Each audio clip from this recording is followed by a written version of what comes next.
Salut, hein.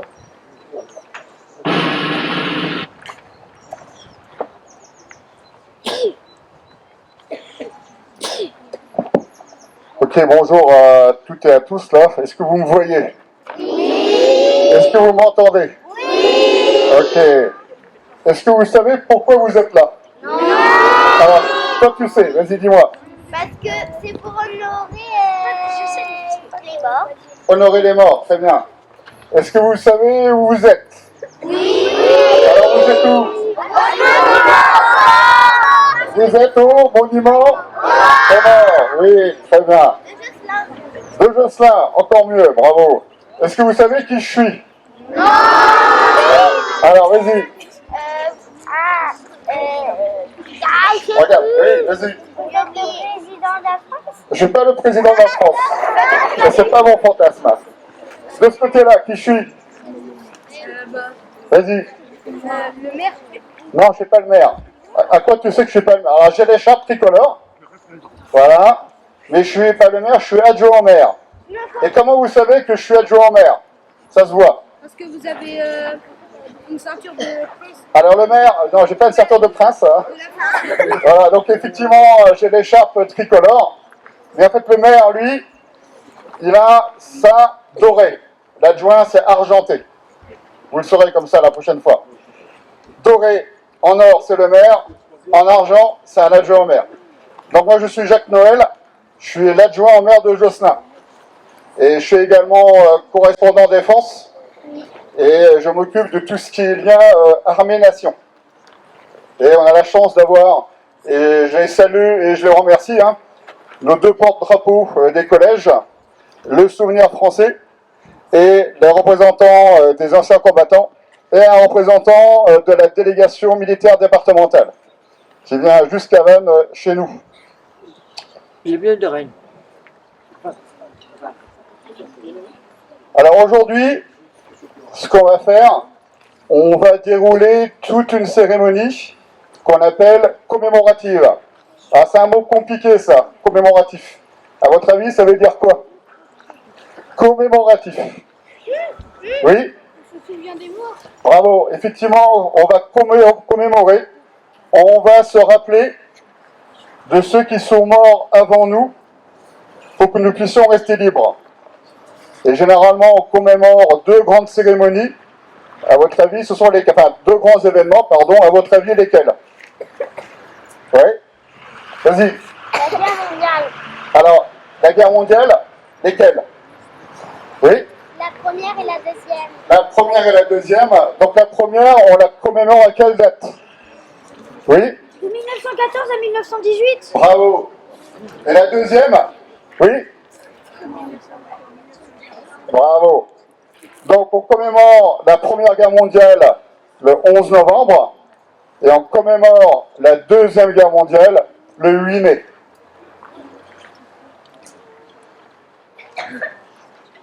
Alors donc ce qu'on va faire cet après-midi, on va reprendre toutes les étapes d'une cérémonie commémorative, soit du 11 novembre, soit du 8 mai, et on va vous expliquer chacune des étapes. Comme ça, vous saurez quel est le symbole derrière chacune de ces étapes. Et également, vous en saurez peut-être plus que vos parents maintenant. Donc, il ne faut pas hésiter à les pousser à venir, soit le 8 mai, soit le 11 novembre. Parce que ce sont des jours fériés. Ça va jusque-là? Oui. Ok. Alors, tout à l'heure, j'ai passé une petite musique, là. Comment ça s'appelle, ce type de musique? Oui? La Marseillaise. Ah non, c'était pas encore la Marseillaise. On va y arriver à la Marseillaise. Vous allez tous prêts à chanter la Marseillaise là? Oui! Ok, super. Donc la petite musique que j'ai passée là, ça s'appelle une marche militaire. En fait, ça aide les soldats à marcher. Et ça arrive dès l'Empire romain. Le fait qu'on mette de la musique pour aider les soldats à marcher.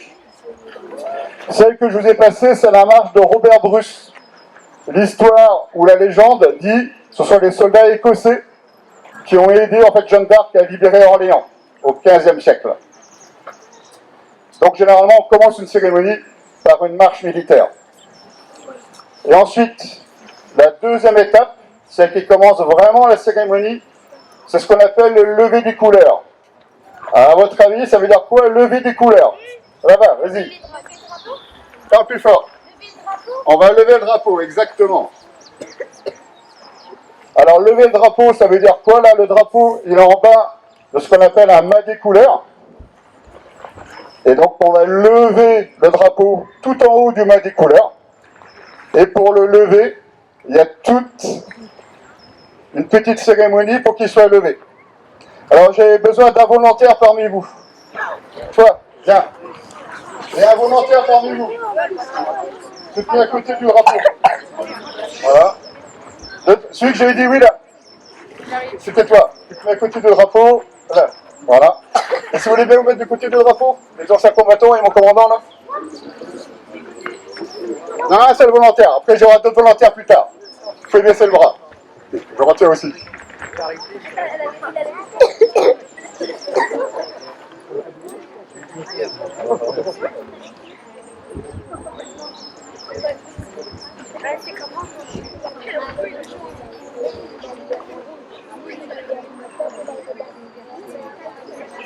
Alors pourquoi est-ce qu'on monte les couleurs? Bien sûr, c'est pour rappeler que ces couleurs illustrent notre pays et pour les rendre hommage.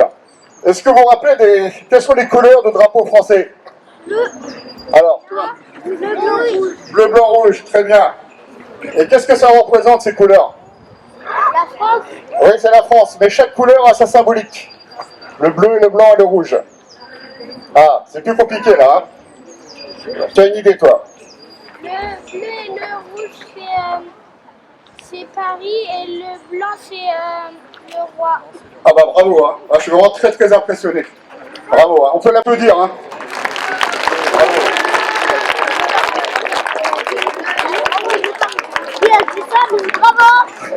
Alors effectivement, ces trois couleurs viennent de la Révolution française. Le bleu et le rouge, ce sont les couleurs de la ville de Paris. Et lors de la Révolution, la ville de Paris a créé une garde nationale. Et ces gardes nationaux étaient les premiers soldats de la Révolution. Et le blanc, effectivement, c'est la couleur de la royauté. Parce qu'un jour, le roi Louis XVI est allé à la mairie de Paris, à l'hôtel de ville. Il a été reçu par le maire et donc la garde nationale. Et ils ont mis autour de sa cocarde blanche, de son insigne blanc du roi, les couleurs de la ville de Paris, donc de la garde nationale. Et donc c'est nos couleurs sans interruption depuis 1830. Le bleu, le blanc et le rouge.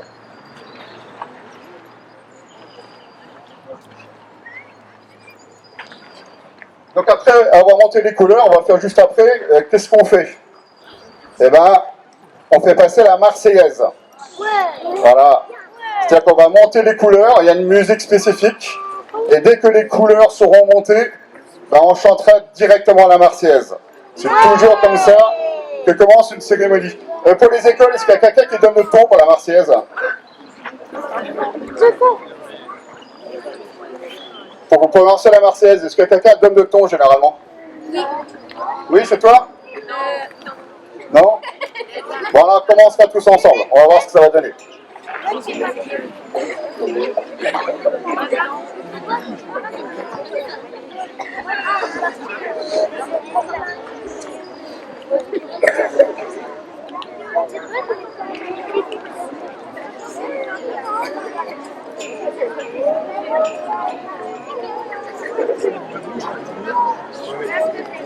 Ok, donc pour les couleurs, je vous demande simplement de la Marseillaise, mettez-vous debout s'il vous plaît.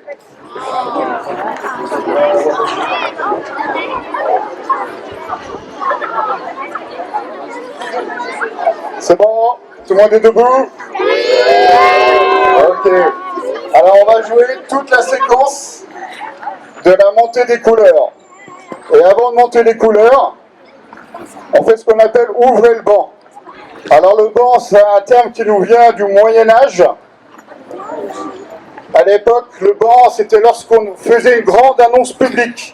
Il y avait le crieur public sur la place de la mairie, et le curé faisait la même chose dans l'église. C'était pour annoncer les grandes nouvelles, le banc. Donc, pour le monter des couleurs, on ouvre d'abord le banc. Après, il y a une musique quand le drapeau monte. Et une fois que le drapeau est monté, on va chanter la Marseillaise tous ensemble. Ça va? Vous êtes prêts? Ok. Un peu de silence. Ouvrez le banc.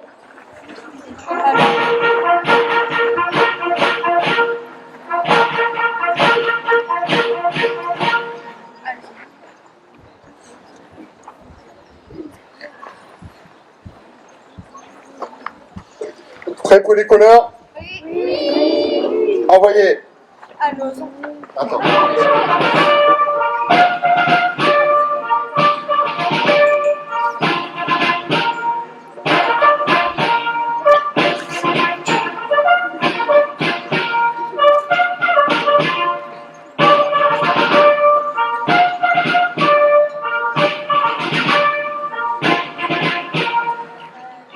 Et maintenant, pour chanter la Marseillaise. Allez, qui commence? Allez, c'est parti.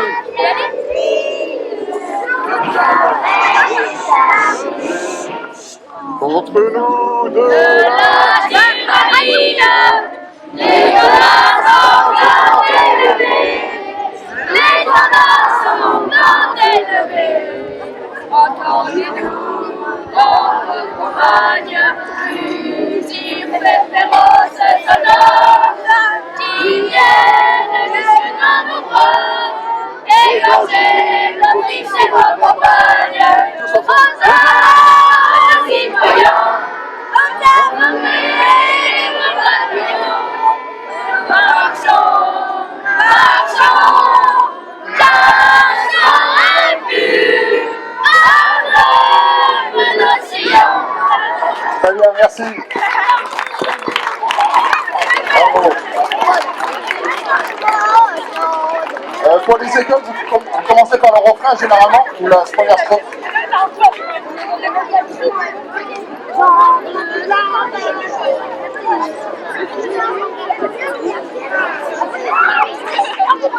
Très bien, bravo. S'il vous plaît.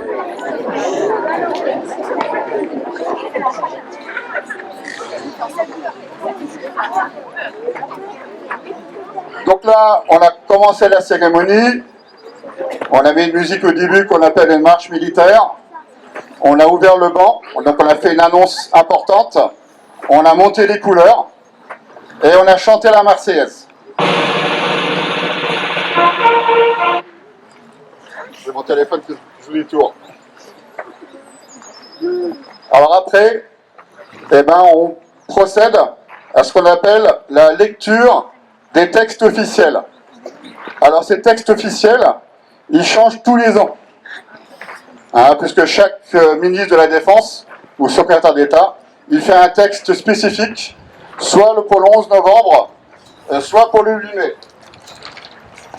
Néanmoins, pour le 8 mai, il y a un texte qu'on lit tout le temps, généralement. C'est l'ordre du jour numéro 9 du général Delade de Tassigny. Alors, est-ce que ça vous dit quelque chose, ça? Du tout, du tout, du tout? Alors, est-ce que le général Delade de Tassigny, ça vous parle? Alors, c'est un général français qui commandait la première armée française pendant la Seconde Guerre mondiale. Lorsque les forces françaises se sont reconstituées, il y a eu la première armée française et ils sont allés jusqu'en Allemagne à la fin de la Seconde Guerre mondiale. Et ce général-là, il était invité à Berlin le 9 mai 1945 pour la reddition des Allemands. Et donc pour cela, il a fait ce qu'on appelle un ordre du jour. Il a fait un texte pour tous les soldats de la première armée. Et ce texte,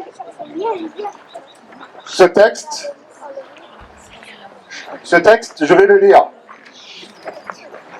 Ordre du jour numéro 9. Officiers, sous-officiers, caporaux et soldats de la première armée française. Le jour de la victoire est arrivé. À Berlin, j'ai la fierté de signer au nom de la France, en votre nom, l'acte solennel de la capitulation de l'Allemagne.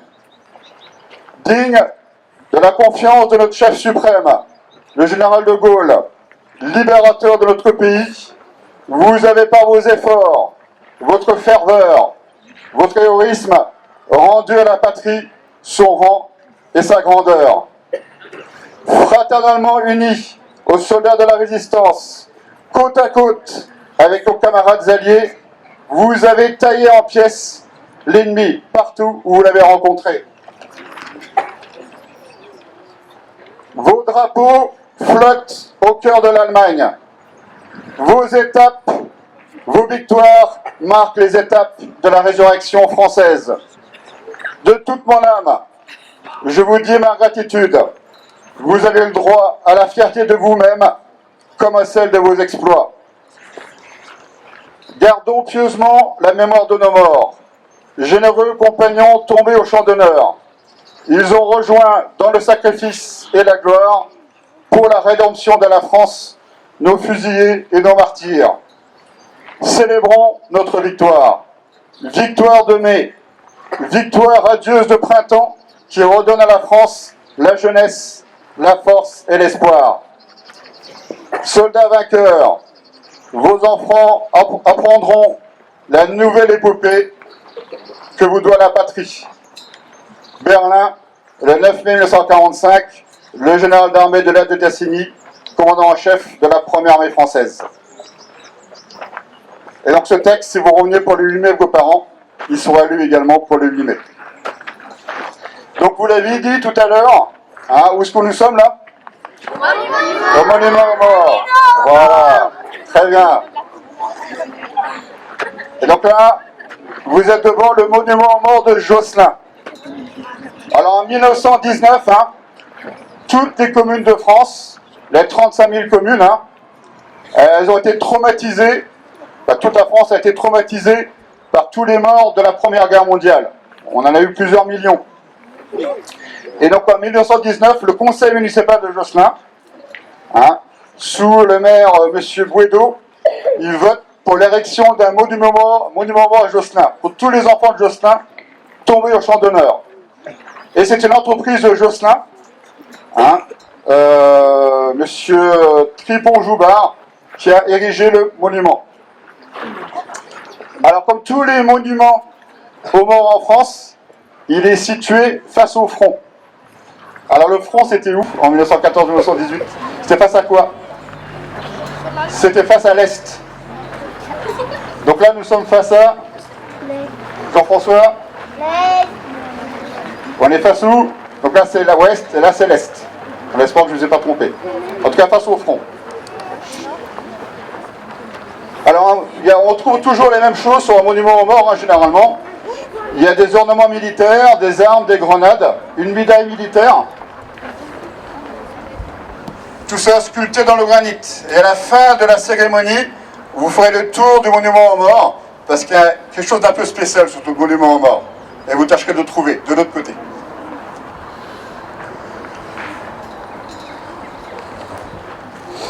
Alors sur notre monument aux morts, hein, il y a tous les morts de Josselinais qui ont participé à différentes guerres.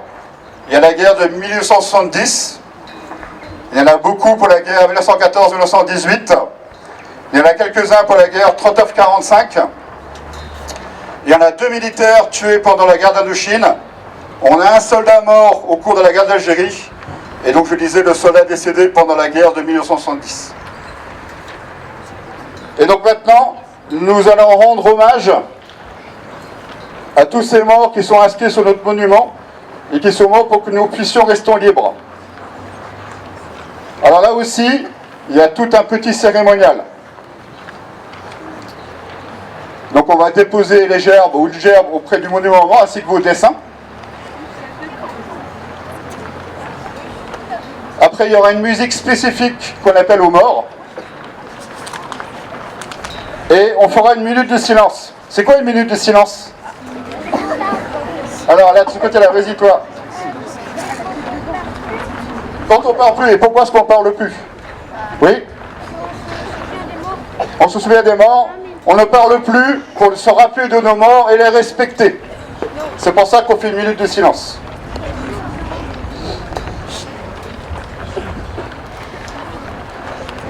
C'était prêt, c'est good? On va chercher la gerbe. Alors j'ai besoin d'un volontaire. Toi, allez, viens, tu te mets là. Et un volontaire, toi aussi. Voilà, tu mets à côté de la gerbe. Vas-y, mets-toi là. Ouais, pour le déposer à la gerbe.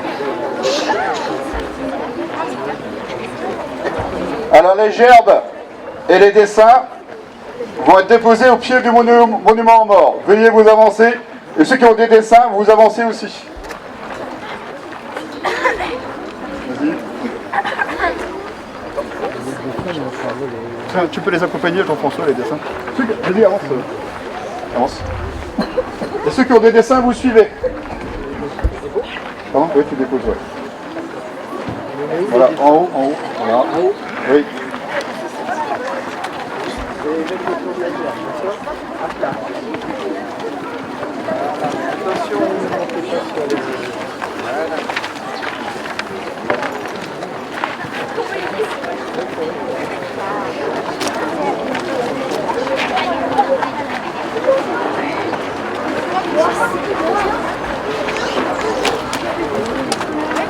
Il y a un coup de vent et pour l'instant, il n'y en a pas. Pour l'instant, il n'y a pas. Ils mettent pas le drapeau au fourreau, les gamins?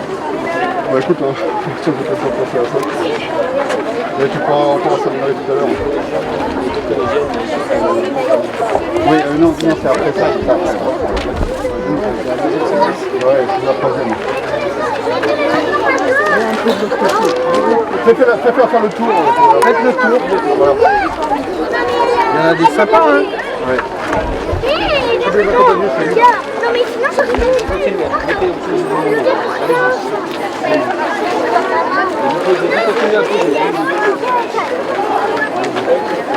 Ça va pas tenir longtemps. Avancez, avancez. Si vous voulez derrière, faites le tour, faites le tour. Faites le tour par là.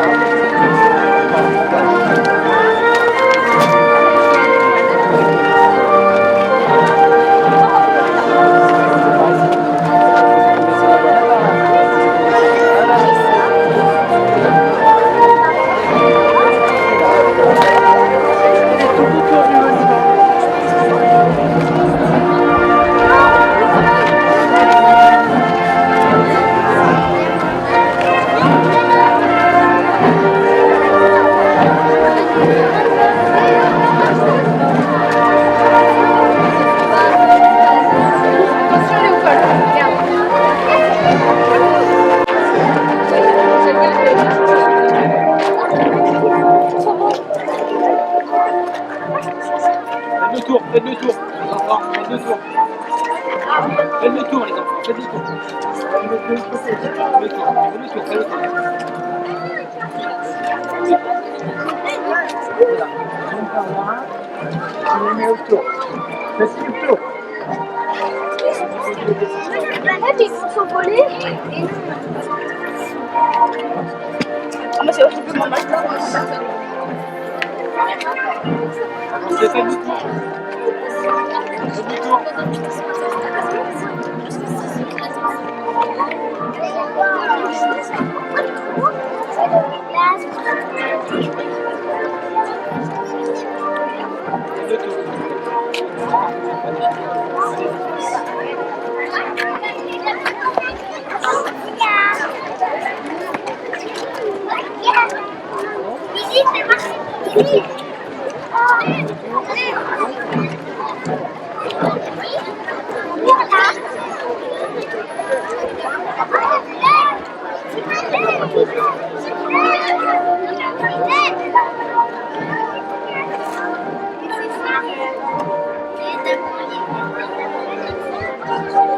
C'est en deuxième séquence.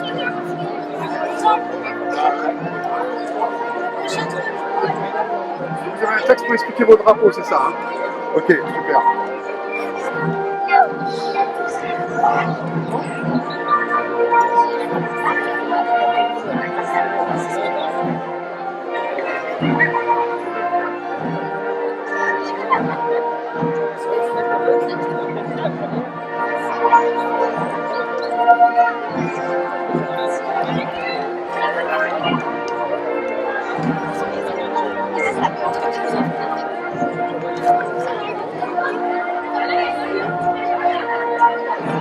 Merci. Donc je vois qu'il y en a, merci pour tous vos dessins là. Je vois qu'il y en a qui ont fait de très très beaux dessins. Chut, s'il vous plaît. S'il vous plaît. C'est bon, tu peux mettre au repos, toi, t'inquiète. Voilà. Je vois que certains ont fait de très très beaux dessins. Et on vous en remercie vraiment très chaleureusement. On va regarder tous les dessins, on va faire un petit jury. Et on donnera un prix pour les premiers et deuxièmes dessins. Et puis on regardera ce qu'il y aura comme prix. Donc maintenant, on est vraiment à la phase la plus importante de la cérémonie, celle où on va rendre hommage à nos morts. Donc on a déposé la gerbe, on va passer la musique aux morts, c'est une musique militaire spécifique pour rendre hommage à tous ceux qui sont morts pour la France, et on va respecter 1 minute de silence. Et là, il faudra être absolument complètement silencieux pendant 1 minute. Et 1 minute, ça peut être un peu long, vous allez voir. Mais c'est important, parce que ça nous permet de nous rappeler de tout ce qu'ils ont fait pour nous, pour que nous puissions vivre dans une république démocratique. Au nord.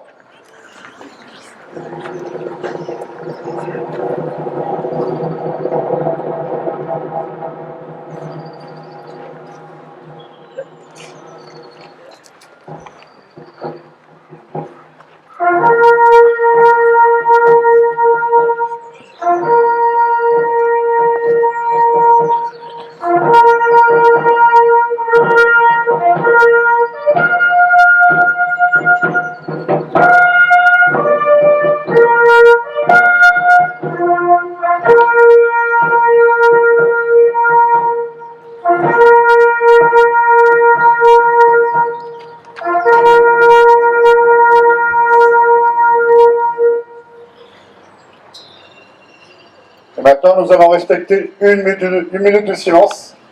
Et vous pouvez réfléchir à tous nos morts inscrits sur le monument aux morts. On va maintenant respecter 1 minute de silence.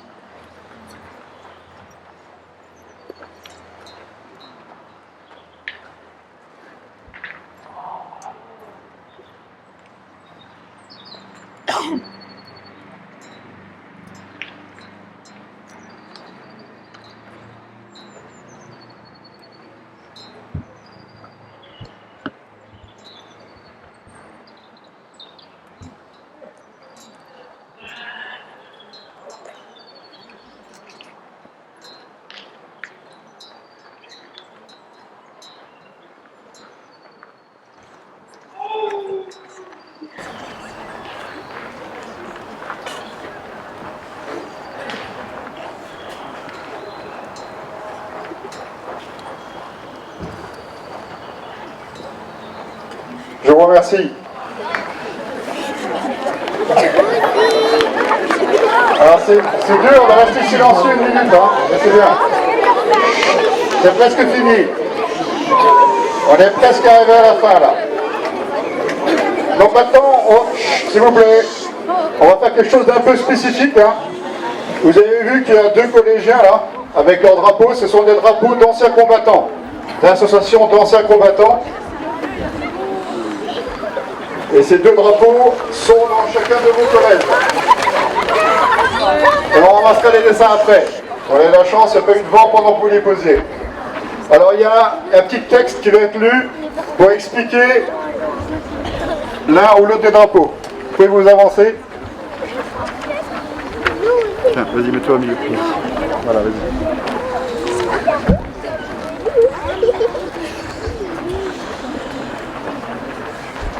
Ce drapeau de l'amicale FFI du canton de Josselin continue d'honorer la mémoire des anciens FFI et combattants volontaires de la résistance du Morbihan. Il raconte la volonté de jeunes gens et femmes et hommes de la région de Josselin qui se sont opposés à la barbarie nazie en risquant leur vie au quotidien. Refusant d'obéir aux ordres du régime français de Vichy, État collaborateur de l'Allemagne hitlérienne, qui les obligeait en 1943 par l'application de la loi du 16 février à aller travailler en Allemagne nazie, ils sont entrés en résistance et ont pris le maquis. Devenus les soldats de l'ombre sous l'appellation de Forces françaises de l'intérieur, la plupart d'entre eux n'avaient jamais reçu de formation militaire. Encadrés par une majorité de gendarmes de notre secteur de Pleurmel-Josselin, déjà opposants au régime de Vichy, mais aussi de militaires issus de la dissolution de l'armée d'armistice, rassemblés pour la majorité d'entre eux au maquis de Saint-Marcel. Ils ont été formés au combat et au renseignement dans la clandestinité. Ils ont appris le maniement des armes, le repérage et la préparation des zones de parachutage. Ils ont appris la discrétion, la surveillance des mouvements de troupes des forces allemandes et de leurs supplétifs présents dans la région. Grâce à la complicité et l'aide de certains habitants sympathisants et discrets, ils ont appris à constituer des dépôts d'armes et de carburant, à cacher et exfiltrer des aviateurs alliés dont l'avion avait été abattu sur notre territoire, à cacher et protéger des camarades dénoncés. Ils ont appris à participer à des actions de sabotage diverses et variées, faire sauter des voies de communication, ponts et voies ferrées entre autres. Ils ont appris à décrypter les directives émises depuis Londres par la BBC de la France libre, incarnée par le général de Gaulle sous forme de messages codés. Ils ont appris à transmettre et exécuter les ordres des Alliés émis en morse par les radiotélégraphistes de la Résistance. Telle était une partie de leur mission. Tous ces résistants et agents de liaison risquaient leur vie chaque jour, travailleurs le jour, résistant la nuit. À chaque instant, ils pouvaient être interpellés, emprisonnés puis torturés par la Gestapo et fusillés, mais à aucun moment ils n'ont renoncé à leur engagement pour la liberté. Nous sommes aujourd'hui les gardiens de la mémoire des anciens résistants du pays de Josselin et par là même de tous les réseaux de résistance en France. Tous ont participé durant la Seconde Guerre mondiale à la victoire des forces françaises et leurs alliés sur la barbarie nazie. Ok, on peut les applaudir. Hein.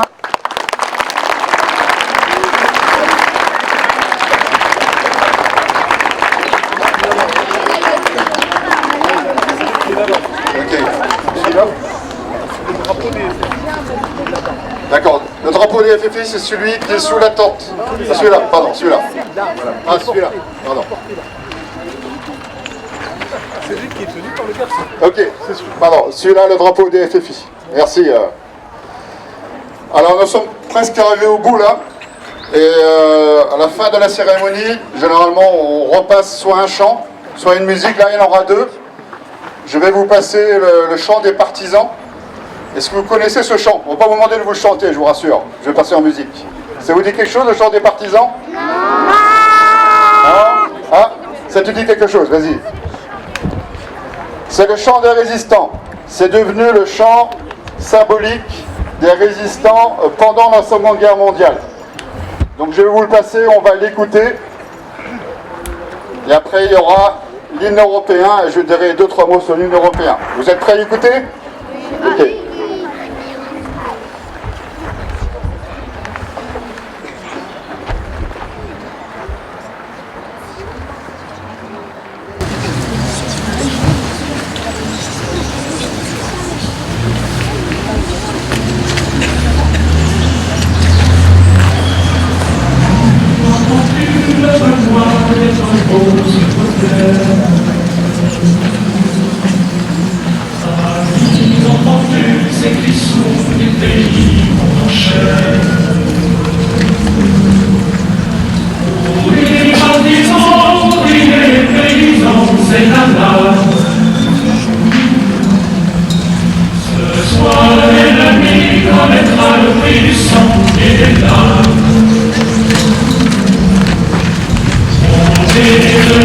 La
donc le chant des partisans, hein, le chant qui est devenu le symbole de la résistance française.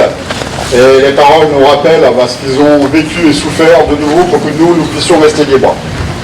Alors en partant, je vais vous passer l'hymne européen. Est-ce que certains d'entre vous le connaissent, l'hymne européen? Non? Alors j'aimerais qu'il lève la main. Alors c'est quoi l'hymne européen? Alors c'est le truc de Beethoven, effectivement. Est-ce que tu peux préciser un peu? C'est déjà bien. Ok, donc Beethoven, c'est un compositeur allemand du début du 19e siècle. Et dans sa 9e symphonie, donc c'est une symphonie qui est un peu particulière, puisqu'il y a un chant pendant la symphonie. Et ce chant, en fait, c'est un poème de Schiller, qui est également un poète allemand très connu. Et ce chant est une ode à l'humanité et à la fraternité. Et donc ce morceau et ce chant, ce morceau de Beethoven, l'ode à la joie, est devenu l'hymne européen. Sauf que comme on est en Europe, il y a beaucoup de langues en Europe, donc c'est un morceau de musique pour éviter tous les problèmes linguistiques. Donc c'est un extrait de la 9e symphonie de Beethoven.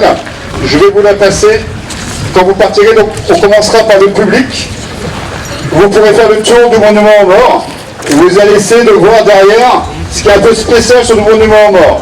Après vous direz ça à vos professeurs, si vous avez trouvé quelque chose de spécial. Et on regardera avec eux et vous si vous avez trouvé. Ça va? Après le public, le privé fera également le tour du monument aux morts.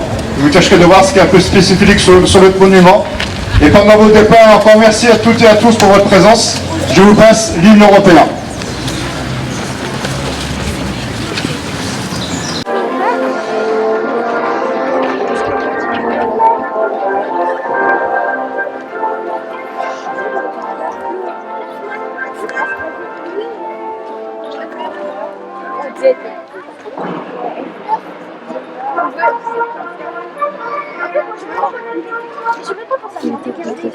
C'était celui que j'ai testé tout à l'heure. Ouais, c'était ça.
J'ai été là il n'y a pas longtemps.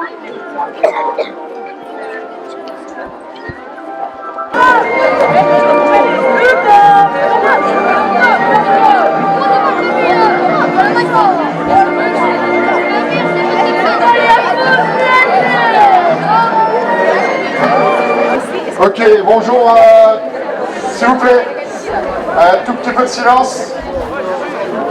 Un peu de silence, s'il vous plaît.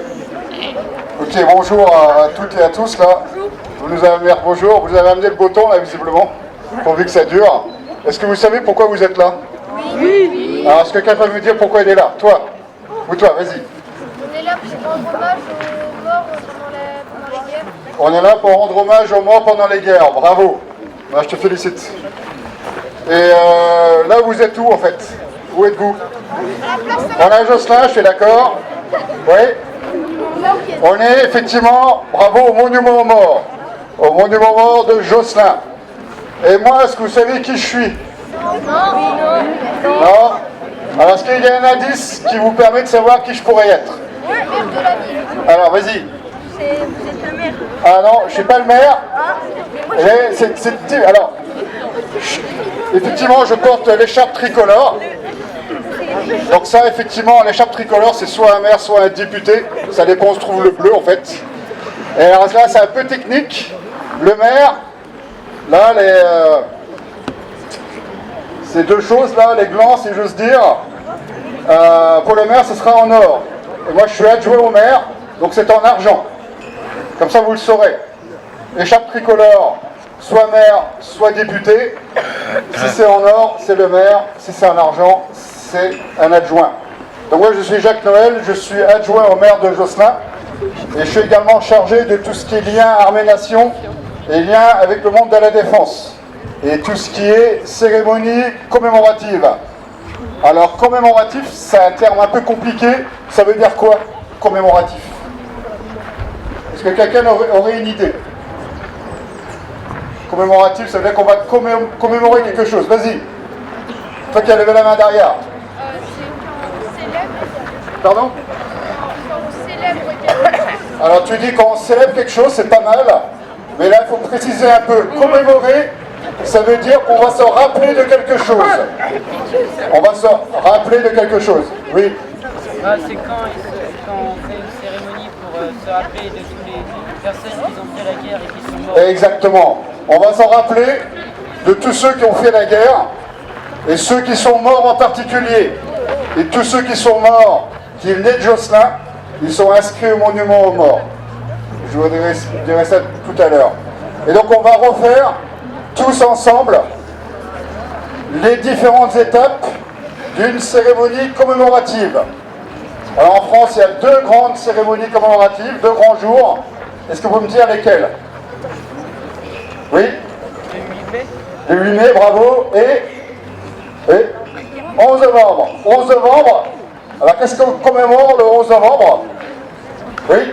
La fin de la Première Guerre. Bravo. Et qu'est-ce qu'on commémore le 8 mai? Qu'est-ce qu'on commémore le 8 mai? Je ne sais pas. La fin de la Seconde Guerre mondiale.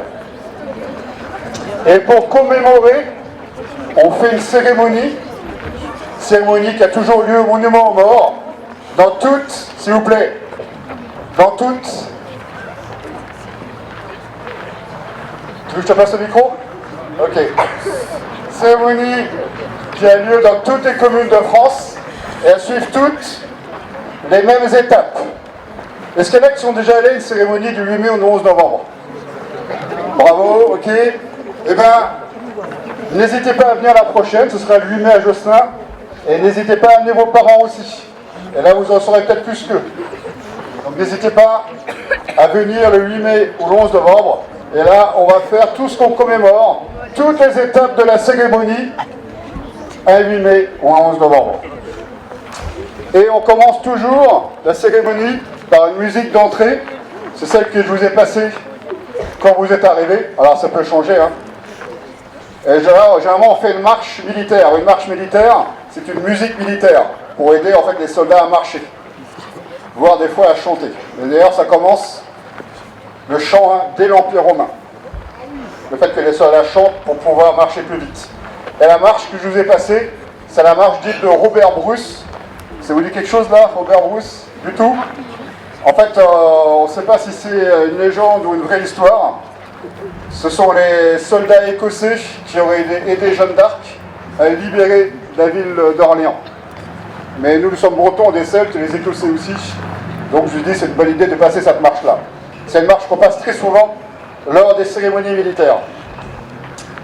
Alors le début de la cérémonie, ça commence toujours par ce qu'on appelle le lever des couleurs. À votre avis, ça veut dire quoi ça, lever des couleurs? Alors je vais prendre ailleurs, vas-y. Ok, alors ça veut dire quoi qu'on va lever le drapeau? Oui, donc effectivement, lever les couleurs. Donc là, vous avez le drapeau, il est sur ce qu'on appelle un mât des couleurs. Là, elle est en bas des mains des couleurs et on va le lever tout en haut. On dit qu'on va hisser le drapeau. En haut du bas des couleurs. Et comme tu as dit, c'est pour lui rendre hommage à notre pays, et ensuite commencer à rendre hommage à tous nos morts. Alors, c'est quoi les couleurs du drapeau français?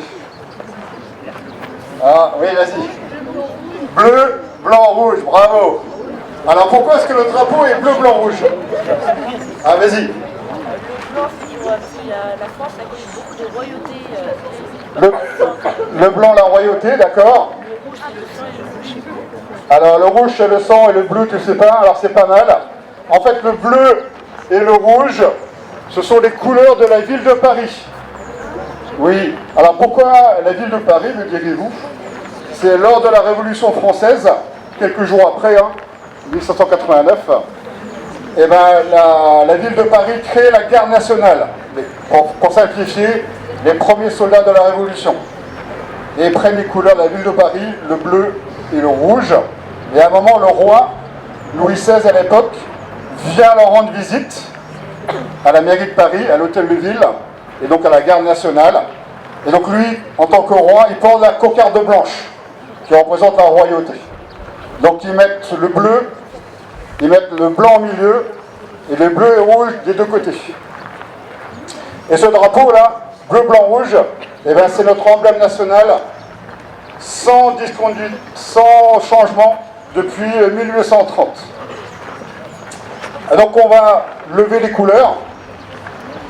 Et pour lever les couleurs, il y aura une musique spécifique. Et une fois qu'on a levé les couleurs, on va faire quoi, à votre avis? Chanter la Marseillaise. Exactement. Là, je me tourne vers les professeurs. Vous commencez par la première strophe, généralement, et le refrain ensuite. Est-ce qu'il y a quelqu'un qui est capable de donner le ton? Ou qu'est-ce qu'il en généralement? Oui, non? Bon, on verra. Ce sera une façon de nous entraîner. C'est bon? Tout est clair jusque-là? Donc maintenant, on va faire toute la partie les couleurs, la Marseillaise. Et avant de monter les couleurs, je vais dire ouvrez le banc. Alors ça veut dire quoi, ça, ouvrez le banc? Ça vous dit rien? C'est quoi le banc? BAN. C'est pas le banc public, BANC. BAN, c'est quoi le banc? Ça vous dit rien? En fait, c'est un terme qui nous vient du Moyen-Âge. Le banc, c'est une annonce publique importante. Donc à l'époque, il n'y avait pas la radio, il n'y avait pas Internet, il n'y avait pas TikTok, etc. Et ben, on annonçait les grandes nouvelles, soit sur la place du village, sur la place du village, il y avait quelqu'un qui était payé pour ça, le crieur public, et le curé devait faire la même chose à l'église. On annonçait les nouvelles importantes, et pour dire qu'on allait faire quelque chose d'important, on ouvrait le banc. Il y avait donc un roulement de tambour. Et donc on va jouer tout ça. C'est la première étape d'une cérémonie commémorative, où on ouvre le banc, on monte les couleurs, et après on va chanter la Marseillaise. Est-ce que vous êtes prêts? Ok. J'ai besoin de deux volontaires, un du public, un du privé. Vas-y. C'est pas volontaire? C'est volontaire. Tu vas à côté du mât des couleurs. Toi aussi, tu vas à côté du mât des couleurs. Vous allez donner un coup de main pour monter les couleurs.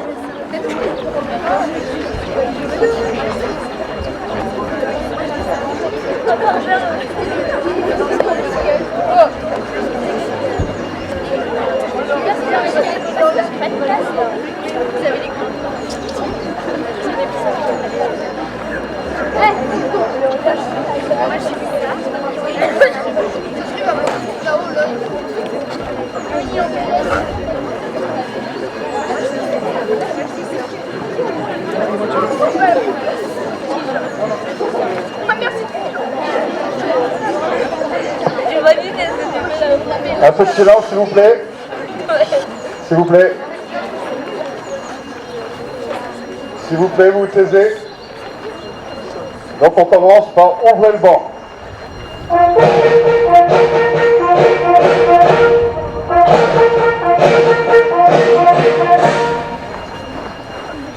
Prêt pour les couleurs?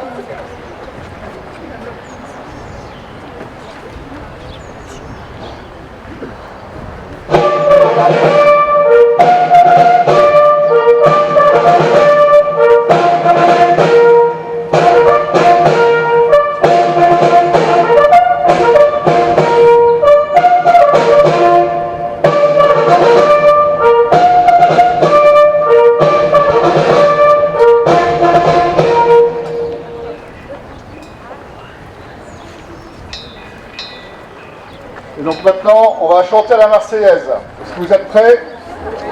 Alors, qui commence? Allez, on y va tous ensemble. Patrie, allez, le jour de gloire est arrivé.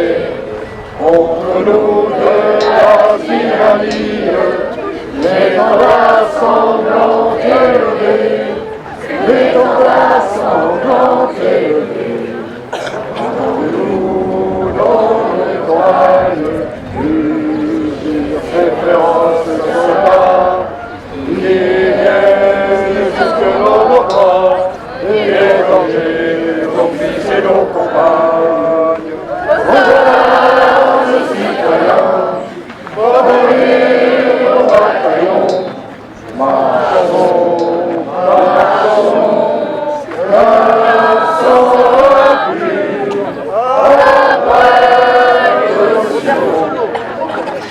Bon, je pense qu'il y a encore quelques petits efforts à faire pour apprendre la Marseillaise là. Et vous verrez, quand vous viendrez vous mimer, on va tous chanter très fort.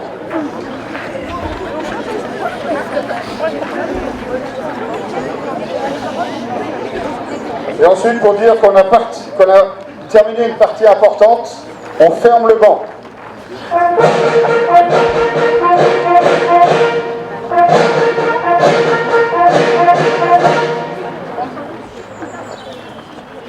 Alors après avoir levé les couleurs, chanté la Marseillaise, on procède à ce qu'on appelle la lecture des textes officiels. Le 8 mai ou le 11 novembre. Alors ces textes-là, ils changent tous les ans. C'est souvent le ministre de la Défense ou le secrétaire d'État qui édite un texte spécifique. Il y a néanmoins un texte qui est lu quasiment tous les ans pour le 8 mai. C'est l'ordre du jour numéro 9 du général de l'aide de Tassigny. Est-ce que ça vous dit quelque chose, le général de l'aide de Tassigny? Non. Non? Personne? Alors le général de l'aide de Tassigny, qui a ensuite été maréchal d'ailleurs, il a commandé la première armée française à la fin de la Seconde Guerre mondiale, lorsque les forces françaises se sont reconstituées, et donc ils ont combattu contre les Allemands de la France jusqu'en Allemagne. Et l'ordre du jour numéro 9, c'est lorsqu'il s'est rendu à Berlin pour l'acte de reddition. Ça te parle? Ok. Alors maintenant, je vais vous lire l'ordre du jour numéro 9 du général de l'aide de Tassigny. C'est assez court, je vous rassure.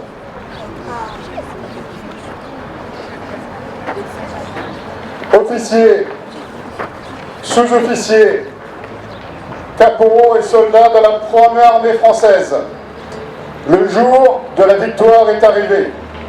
À Berlin, j'ai la fierté de signer au nom de la France, en votre nom, l'acte solennel de la capitulation de l'Allemagne.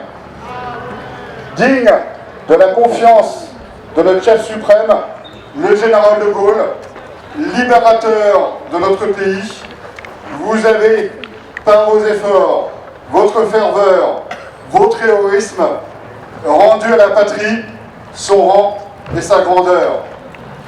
Fraternellement unis aux soldats de la résistance, côte à côte avec nos camarades alliés, vous avez taillé en pièces l'ennemi partout où vous l'avez rencontré. Vos drapeaux flottent au cœur de l'Allemagne. Vos victoires marquent les étapes de la résurrection française.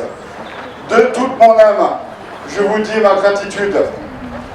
Vous avez le droit à la fierté de vous-même comme à celle de vos exploits. Gardons pieusement la mémoire de nos morts. Généreux compagnons tombés au champ d'honneur, ils ont rejoint dans le sacrifice et la gloire pour la rédemption de la France, nos fusillés et nos martyrs. Célébrons notre victoire, victoire de mai, victoire radieuse de printemps qui redonne à la France la jeunesse, la force et l'espoir. Soldats vainqueurs, vos enfants apprendront la nouvelle épopée que vous doit la patrie. Berlin, le 9 mai 1945, le général d'armée de la de Tassigny, commandant en chef de la première armée française. Donc ça, c'est toute la première séquence d'une cérémonie commémorative. Maintenant, on passe à la deuxième séquence, sans doute la plus importante. On va rendre hommage à nos morts. Et autour du monument aux morts, ceux qui sont morts, ceux qui venaient de Josselin, et qui sont morts pour que nous puissions rester dans un pays libre et démocratique. Alors, à votre avis, qu'est-ce qu'il y a comme guerre sur le monument de Josselin? Oui? Alors oui, la Deuxième Guerre mondiale. Quoi d'autre? Donc il y en a qui sont morts pendant la Seconde Guerre mondiale, oui. 14-18, ce sont les plus nombreux, ce monument aux morts. Mais il y a également d'autres guerres. Oui? Guerre d'Algérie, on doit en avoir un de mémoire. Très bien. La guerre d'Indochine. Et la guerre d'Indochine aussi. Et il en manque une guerre, on a un mort de cette guerre-là. Oui, vas-y. La guerre froide. Non, pas la guerre froide, parce qu'il n'y a pas eu tant de morts que ça. Mais t'as bien essayé. Oui? J'ai vu quelqu'un qui... Oui, vas-y. Alors la première, on a déjà dit, la guerre de 1970. La première guerre contre les Allemands, là. On doit avoir un mort de la guerre de 1970. Alors comment ça se passe? Il y a plusieurs étapes dans cette séquence. On va d'abord déposer les gerbes. Alors j'ai besoin d'un volontaire dans le public. Toi, tu viens ici, à côté de la gerbe. Et un volontaire dans le privé. Toi, tu viens ici, à côté de la gerbe. Jean-François, t'es prêt pour les bougies ou pas? C'était pas prêt, c'est pas grave.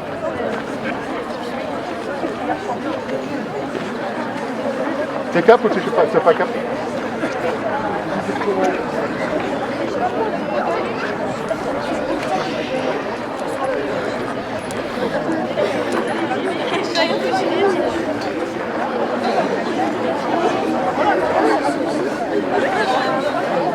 Alors là, donc on a 2 volontaires pour porter la gerbe.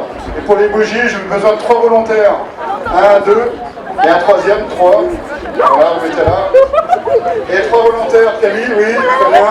Toi aussi. Et on va prendre... Attends, on va prendre une fille. Non. Une fille qui est volontaire. Qui est volontaire? Non, c'est moi, je vais essayer de voir encore. Une fille volontaire? Que des garçons? Ok, vas-y. Vous deux, vous portez la gerbe.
Ok, s'il vous plaît, maintenant que nous sommes prêts là, c'est lui qui est derrière.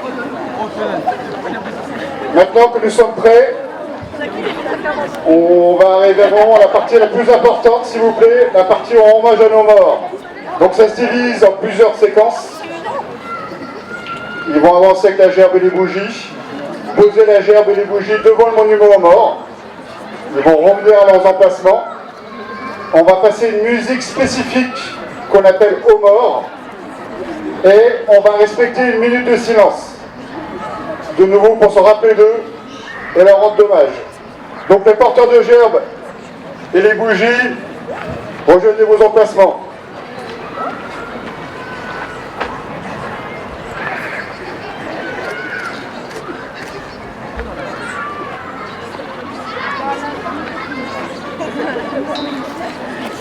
Et je rappelle qu'on sauter, s'il vous plaît.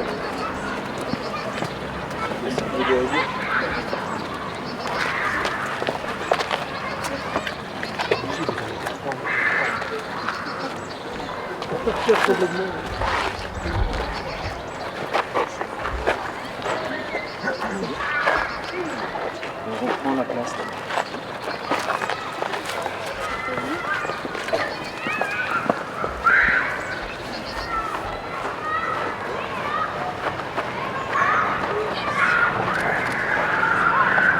Comment?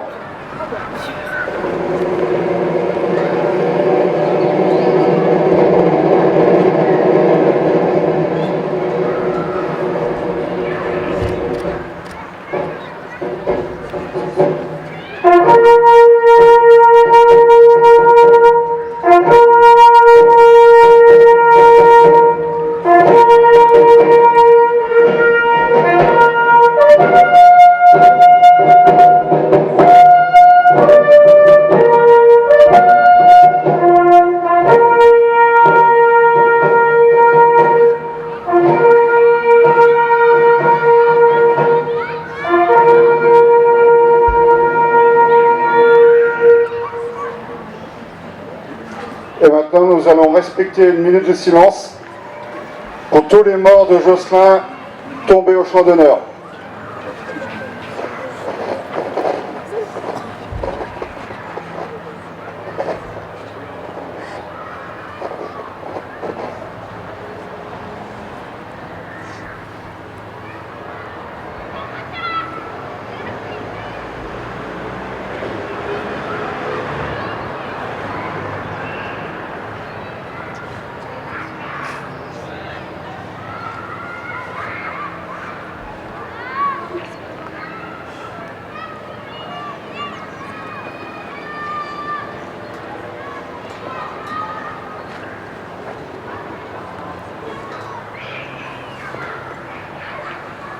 Je vous remercie. Je vais rentrer. Retournez vos emplacements d'origine.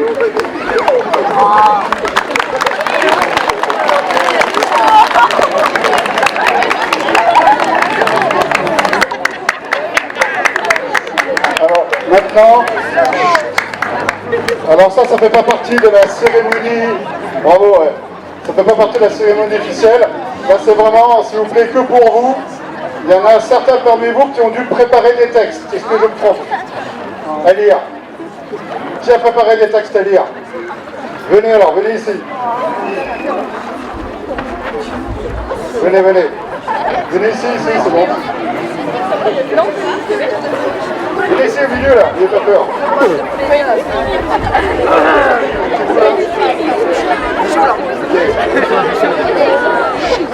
S'il vous plaît. Donc on commence par toi. Si. Alors, s'il vous plaît, ils ont passé du temps à préparer tout ça. Donc on va les écouter. Il y aura des textes, s'il vous plaît, sur les fusillés de Josselin. Certains ont été fusillés à Josselin, à quelques mètres d'ici d'ailleurs, du côté de la place Saint-Martin. Et d'autres vont lire les textes sur les déportés de Josselin. Ceux qui sont partis en Allemagne, dans les camps de concentration. Certains y sont morts, d'autres ont pu en revenir.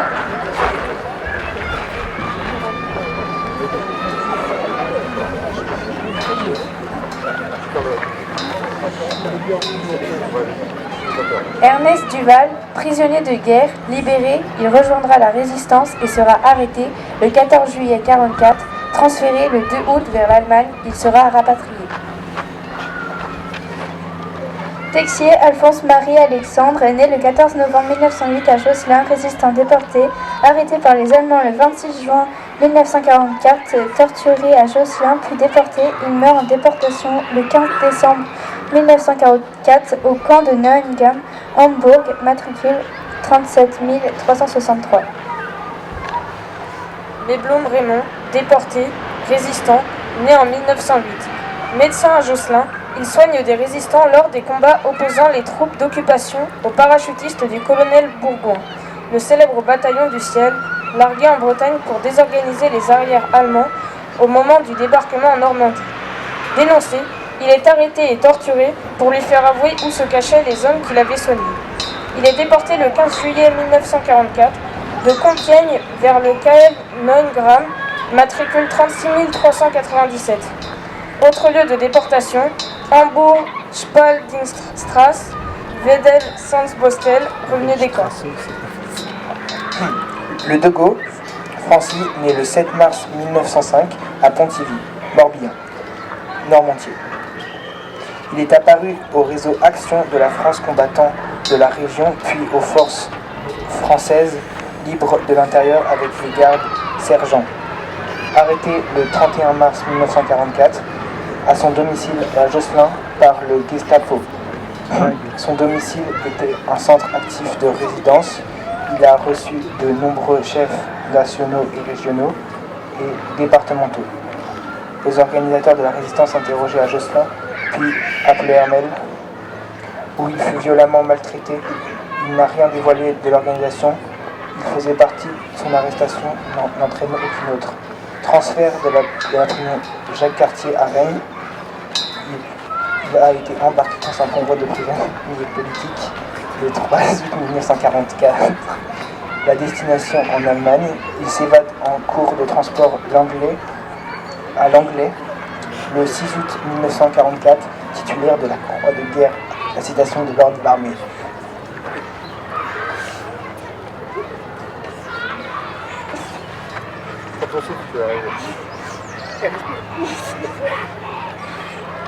Jean-Baptiste Gauthier, 43 ans, cultivateur à la Noé-Sèche, victime civile de guerre. Il est assassiné le 12 février 1944 sous les yeux de sa femme et de ses enfants par 2 soldats allemands ivres qui, après avoir fait éruption dans la ferme, voulaient boire de l'alcool. Après avoir trébuché par terre, tira sur Jean-Baptiste Gauthier et blessèrent grièvement sa fille. Lucien Briand, résistant FFI 31 ans, expert et greffier de paix, domicilié place de la mairie à Josselin, arrêté par la Gestapo le 26 juillet 1944, torturé et tué le jour même. Un soldat allemand ayant visiblement une mauvaise conscience a déclaré à une femme de la ville qu'un Français était mort sous la torture et aussitôt enterré dans le jardin du local de la Gestapo.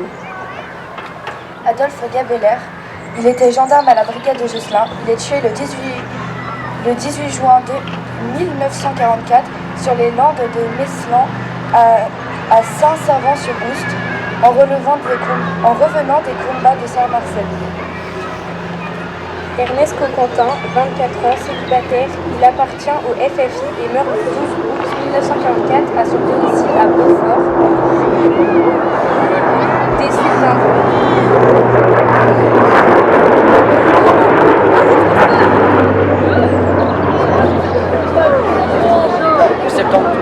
des suites d'un accident lors d'un entraînement militaire.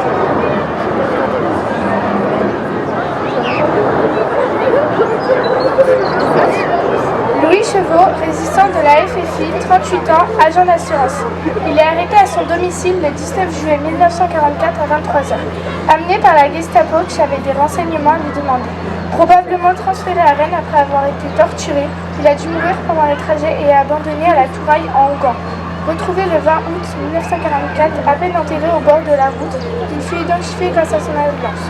Ni sa famille ni les autorités françaises n'avaient été avertis de son arrestation. Alphonse Texier, 36 ans, domicilié place du Champ de Foire, célibataire, arrêté par les Allemands le 26 juin 1944, torturé à Josselin et meurt en déportation le 15 décembre 1944 en Allemagne. Joseph Edan, 35 ans, il appartient au FFI et meurt en mission à Vannes le 25 avril 1944. Georges Lebray, 17 ans, il a été fusillé le 18 juillet 1944 à la carrière des Cosquiers, Logan, en Mauriac. Il était dans le Marquis, non loin de la ferme du Plessis, en Priéfête, le 13 juillet. Allant chercher le café à la ferme de M. Gillet, il est arrêté par les miliciens qui ont investi le lieu avec une troupe allemande. Portant une arme sur lui et un blouson de parachutiste. Il est arrêté, emmené dans les locaux de Gestapo à Josselin et interrogé, torturé pendant plusieurs jours. Le 18 juillet, on le fait monter dans la voiture. Il est emmené et fusillé avec 4 autres camarades à Mauriac. Ok, encore merci à vous, on peut vraiment chaleureusement les applaudir.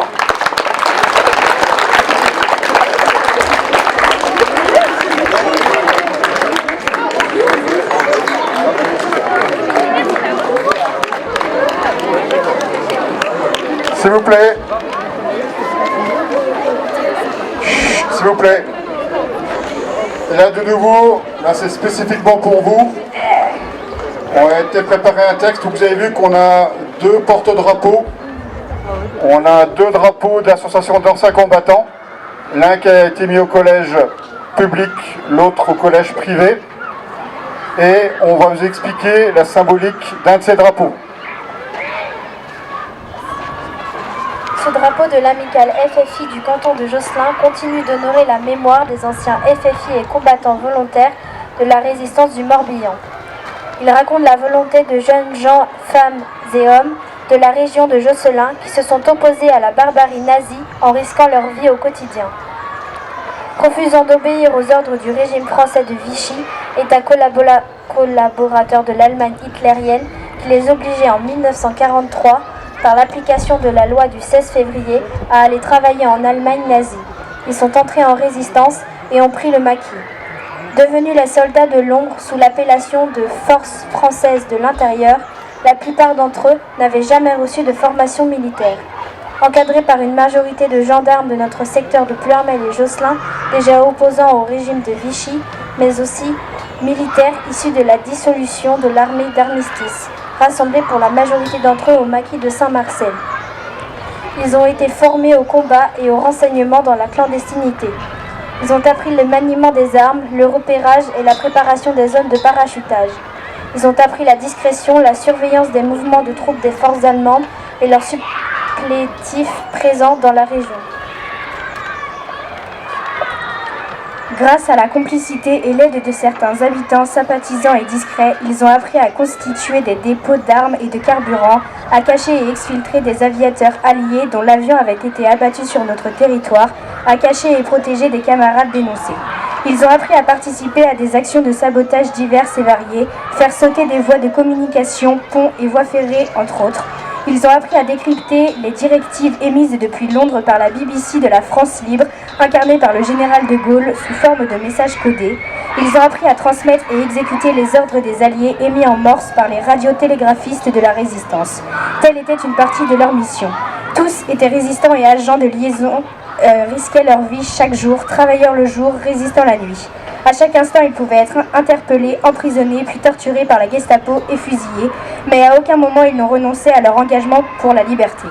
Nous sommes aujourd'hui les gardiens de la mémoire des anciens résistants du pays de Josselin et par là même de tous les réseaux de résistance en France.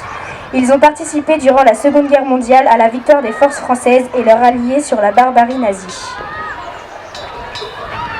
Ok, merci à vous, on peut également les applaudir.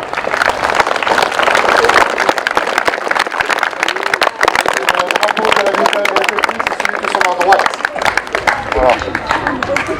Donc on a presque fini là, et on termine très souvent une cérémonie commémorative par un chant. Et là je vais vous passer le chant des partisans. Est-ce que vous le connaissez? Ok, tu le connais? Alors c'est quoi le chant des partisans? C'est quoi ce chant? Le chant des partisans. C'est de... Oui? Non, pas des paysans, des partisans. Alors le chant des partisans, c'est le chant qui est devenu le symbole, ou l'un des symboles forts de la résistance française. Et je vais vous le passer, on va l'écouter.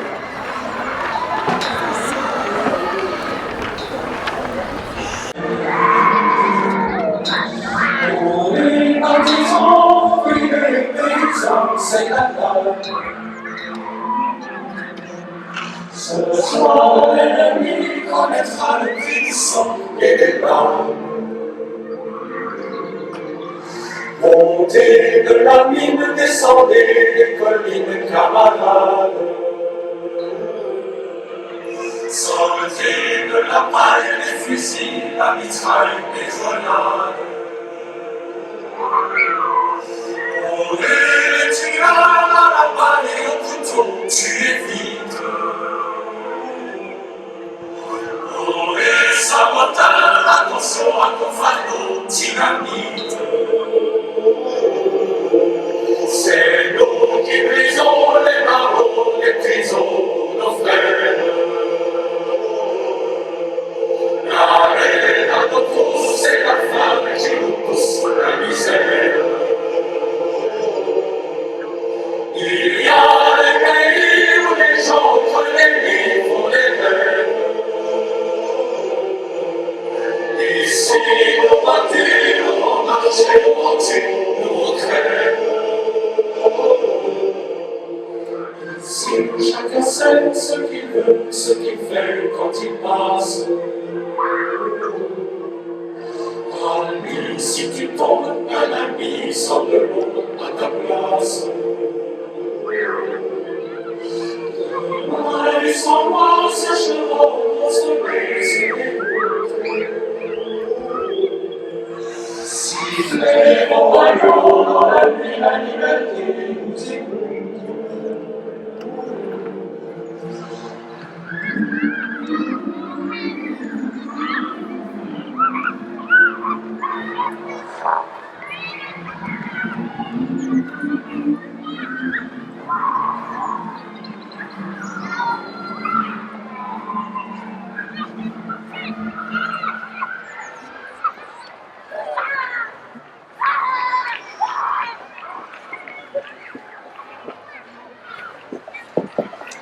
Donc vous voyez, le chant des partisans, ces paroles retranscrivent les actions qu'ils ont menées pour lutter contre l'occupant et tout ce qu'ils ont vécu et souffert dans ce combat. Et d'ailleurs, nous sommes à côté de la rue Lucien Briand. Hein.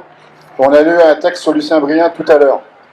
Alors là, on est vraiment presque au bout de cette petite cérémonie. Et encore merci d'avoir été présents. Mais dès la fin de la Seconde Guerre mondiale, plusieurs se sont réunis pour dire « plus jamais la guerre ». Il faut essayer de se réconcilier. Et ce sont les débuts de l'Union européenne. Les premiers actes fondateurs de l'Union européenne, c'est entre les Français et les Allemands. Et maintenant, l'Union européenne a son hymne. Est-ce que vous connaissez l'hymne de l'Union européenne? Non? Est-ce qu'il y en a qui l'ont déjà entendu? Du tout? Est-ce qu'il y en a qui ont déjà entendu l'hymne de l'Union européenne? Non? Alors, l'hymne de l'Union européenne, c'est un extrait de la 9e symphonie de Beethoven. Est-ce qu'il y en a qui connaissent Beethoven? Alors, il y en a qui connaît, levez la main, Beethoven? Ok, compositeur allemand du début du 19e siècle. Et la 9e symphonie, elle a quelque chose d'un peu spécial. Non? La 9e symphonie de Beethoven, c'est l'une des rares, sinon la seule symphonie où il y a un passage chanté. Et ce chant, il s'appelle Ode à la joie. En fait, ce sont des paroles d'un poète allemand du début du 19e, Schiller. Et cette Ode à la joie, elle essaie d'exprimer la fraternité qu'il doit y avoir entre tous les êtres humains. Et donc cette partie de la symphonie Beethoven, l'Ode à la joie, a été décidé que ce soit l'hymne de l'Union européenne. Comme dans l'Union européenne, il y a beaucoup de langues, et bien, il n'y a pas de paroles, ce n'est qu'un morceau de musique. Cette partie-là de la 9e symphonie de Beethoven. Pendant que je vais passer l'hymne de l'Union européenne, vous allez faire le tour du monument aux morts. Et en fait, le monument aux morts est quelque chose d'un peu spécial. Et vous allez essayer de me trouver ce que c'est. Vous allez dire, si vous pensez avoir trouvé, vous allez dire au professeur. Et après, on regardera si vous avez bien trouvé. C'est clair pour tout le monde? Ok. Je vais donc passer l'Union européenne et vous pourrez passer autour du monument aux morts.